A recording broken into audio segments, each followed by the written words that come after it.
मैं डॉक्टर हिताश्व कुमार, महिला सहायक आचार्य, श्री राधे श्याम आर मुरार का राजकीय महाविद्यालय सूचना।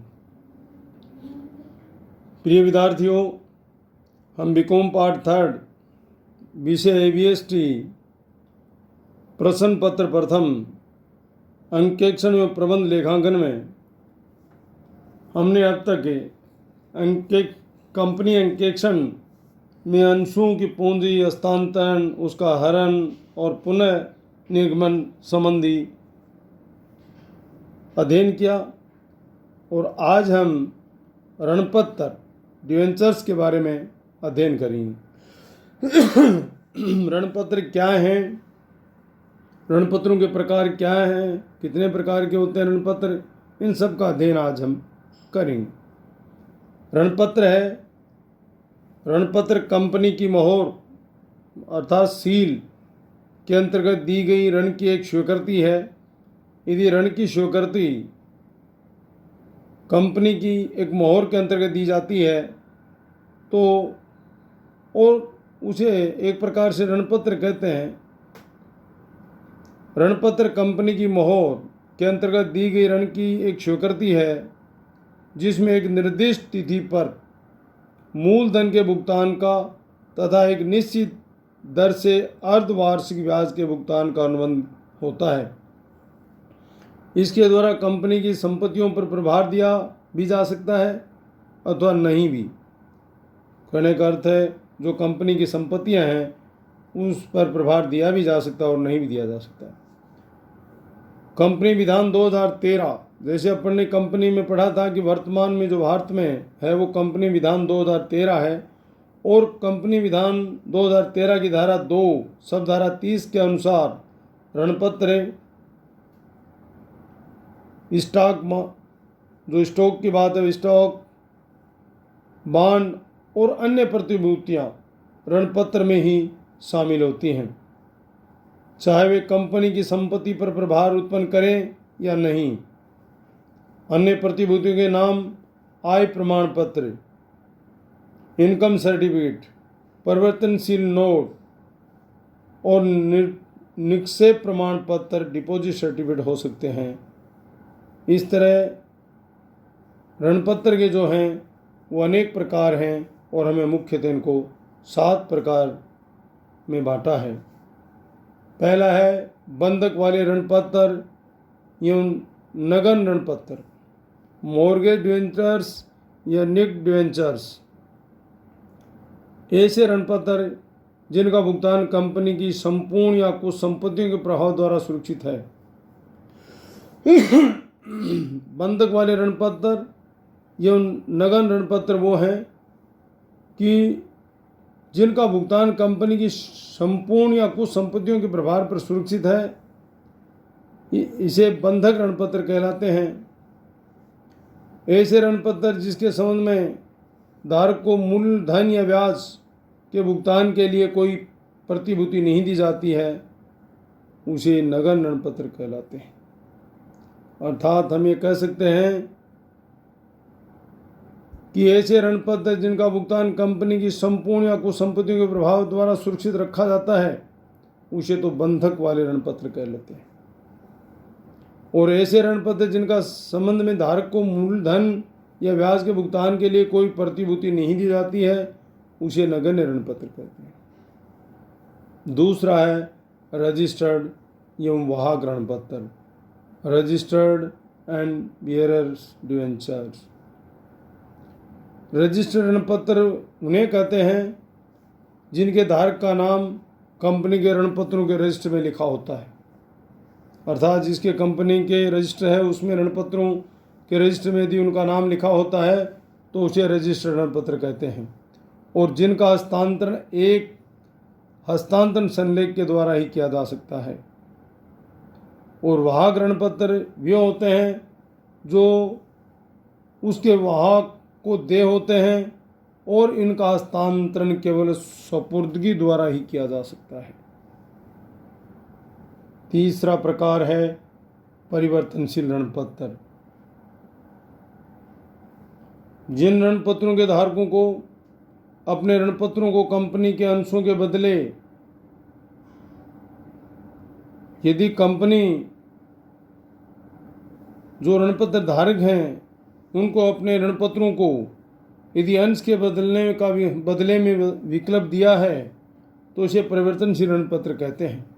अर्थात हमें कह सकते हैं जिन ऋणपत्रों के धारकों को अपने ऋणपत्रों को कंपनी के अंशों में बदलने का विकल्प दिया गया है तो उन्हें परिवर्तनशील ऋणपत्र कहते हैं। और चौथा प्रकार है ऋण की प्रतिभूतियों के रूप में जारी किए गए ऋणपत्र। डिवेंचर्स इश्यूड एज ए जिसकी सिक्योरिटी फॉर लोन की स्थिति है, जो प्रतिभूतियों की सुरक्षा के पक्ष में जारी किए गए हैं, वो ऋणपत्र की प्रतिभूति के रूप में जारी किए गए ऋणपत्र कहलाते हैं। कभी कभी कंपनियां अपने बैंक या अन्य व्यक्तियों से ऋण लेती है और उनको प्रतिभूति के बतौर उसके पास अपने ऋणपत्र जमा करा देती है। इन्हें ऋणपत्रों की प्रतिभूतियों के रूप में जारी किए गए ऋणपत्र कहा जाता है। यदि कंपनी के खाते का उस बैंक या अन्य व्यक्ति की पुस्तकों में डेबिट शेष नहीं रहता है तो इतने मात्रा से ऋणपत्रों का शोधन नहीं हो जाता। और इसमें ध्यान रखना चाहिए कि कंपनी का दायित्व ऋण की रकम है, न कि ऋणपत्र पर अंकित मूल्य। यदि ऋण की रकम है वही है, उस ऋणपत्र पर अंकित मूल्य है उसे कोई संबंध नहीं है उसका। यदि कंपनी ऋण चुकाने में त्रुटि करती है तो ऋणदाता उस दशा में ऋणपत्रधारी बन जाएगा और उसे ऋणपत्रों से संबंधित सभी अधिकार प्राप्त हो जाएंगे।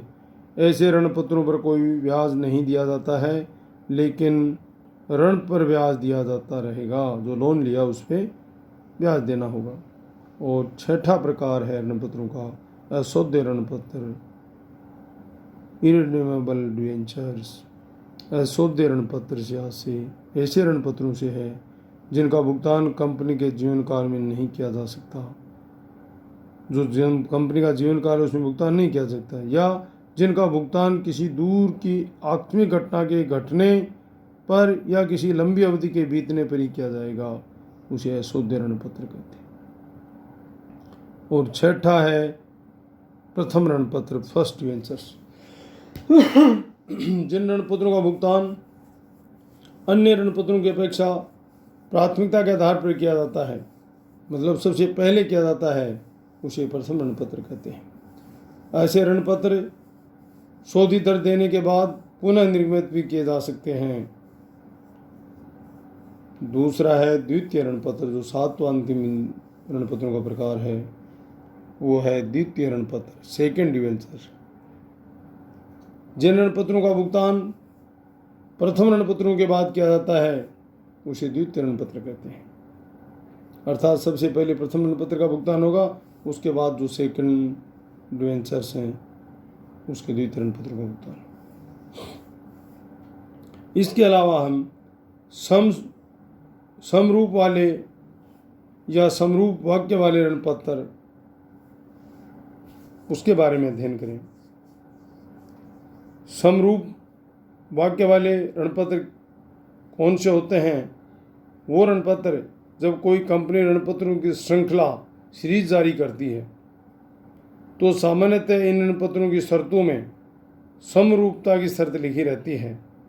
ऐसी श्रृंखला के ऋणपत्रों को समरूप वाक्य वाले ऋणपत्र कहते हैं। अर्थात समरूप वाक्य वाली श्रृंखला के सभी ऋणपत्रों के अधिकार एक समान होते हैं। यदि कंपनी किसी श्रृंखला के सभी ऋणपत्रों की राशि का पुनः भुगतान करने में असमर्थ हो तो सभी ऋणपत्रों पर आनुपातिक रेटेबल भुगतान किया जा सकता है। ये यहाँ उल्लेख करना ये भी उचित होगा कि ऋणपत्रों की जिस श्रृंखला की शर्तों में समरूप वाक्य नहीं होता है और कंपनी के पास सभी ऋणपत्रों की राशि को चुकाने के लिए पर्याप्त संपत्ति नहीं होती है तो उन सभी ऋणपत्रों का भुगतान समान अनुपात में नहीं किया जाता है।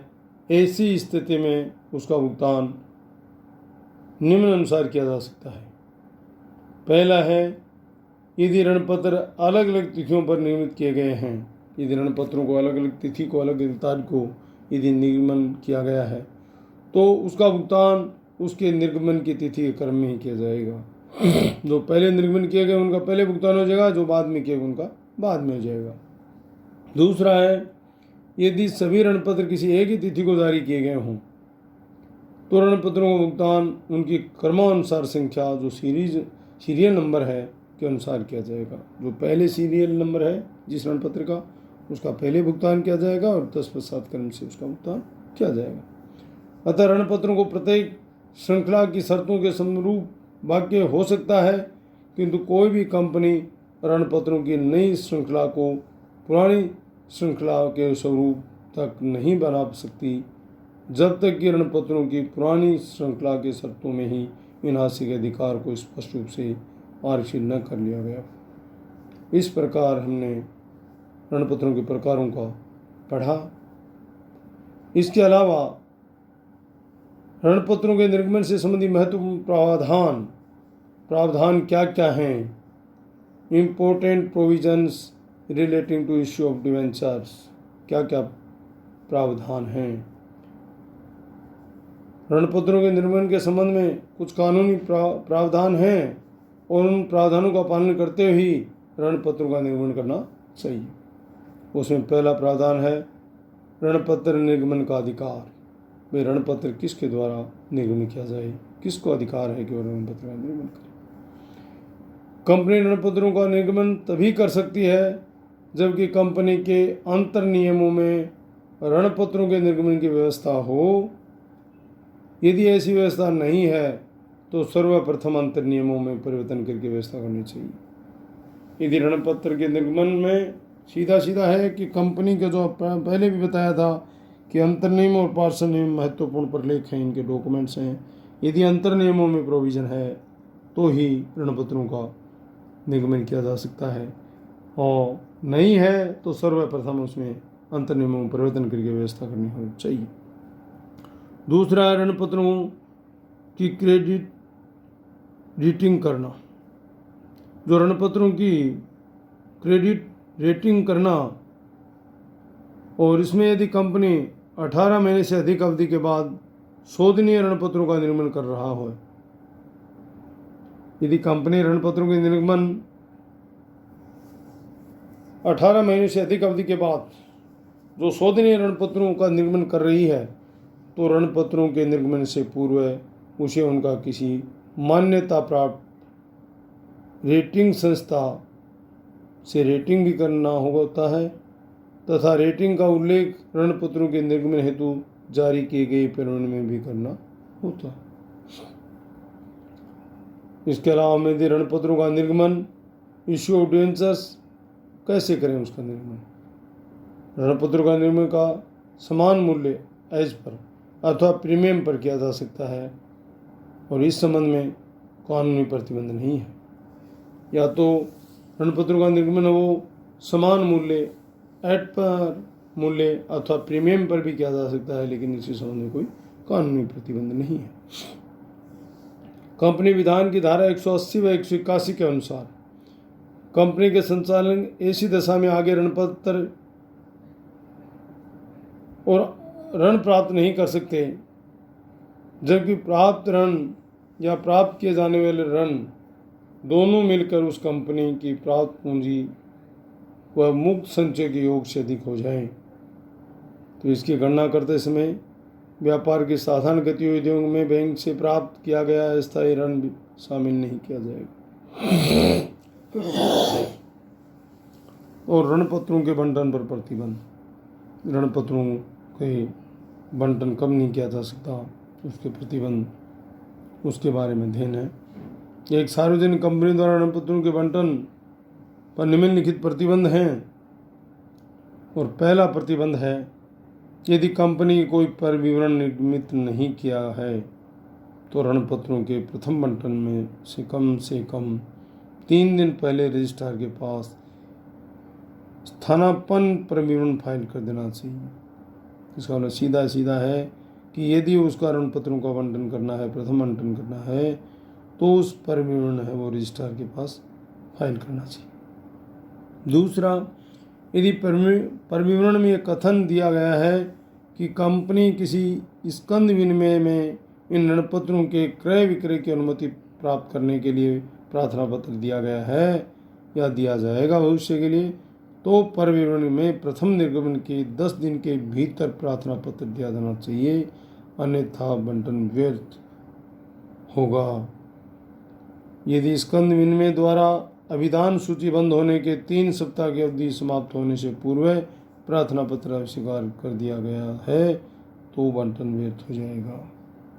और तीसरा है, यदि पर विवरण में प्रथम निर्गमन की तिथि के बाद 5वें दिन के आरंभ होने से पहले या ऐसे किसी विशेष दिन से पहले जो कि पर विवरण में निर्धारित किया गया है, कंपनी के ऋणपत्रों का बंटन नहीं किया जा सकता।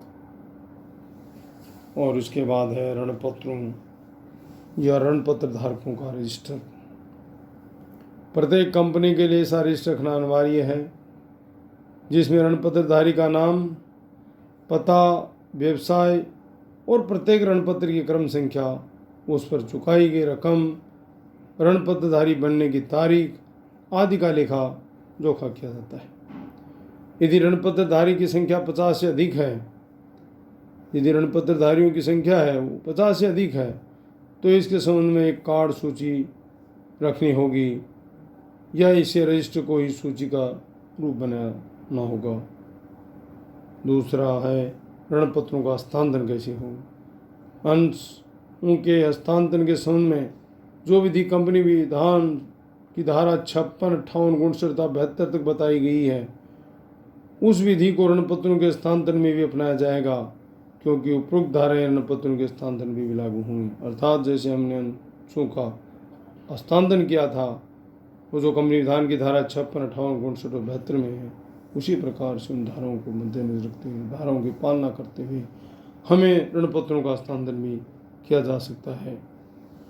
और इस आगे है ऋणपत्र शोधन संचय, डिवेंचर डिडेमिटेशन रिजर्व, धारा 71 के अंदर ऋणपत्रों के शोधन के संबंध किस प्रकार के आयोजन करने आवश्यक हैं।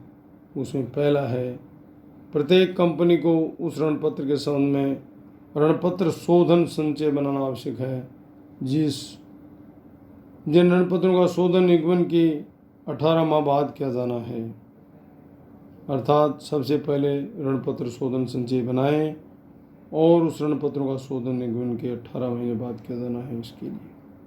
दूसरा है, एक नई कंपनी के द्वारा परिवर्तित ऋणपत्रों का निर्गमन लाने की स्थिति में कंपनी शोधन संचय का निर्माण कर उस वर्ष से करती है जब कंपनी लाभ खाने लग जाती है। और इसके बाद ऋणपत्रों का शोधन आरंभ करने से पूर्व है, कंपनी द्वारा ऋणपत्र शोधन संचय खाते में ऋण निर्गमन की राशि का 50% वृद्धि हो जानी चाहिए। चौथा है, इसमें शोधन संचय का उपयोग अपरिवर्तित ऋणपत्रों व अंशतः परिवर्तित ऋणपत्रों के अपरिवर्तित भाग पर ही लागू होता है। इस प्रकार धारा 71 के अनुसार ऋणपत्रों के शोधन के बारे में हमने कुछ बातें जानी हैं। धन्यवाद।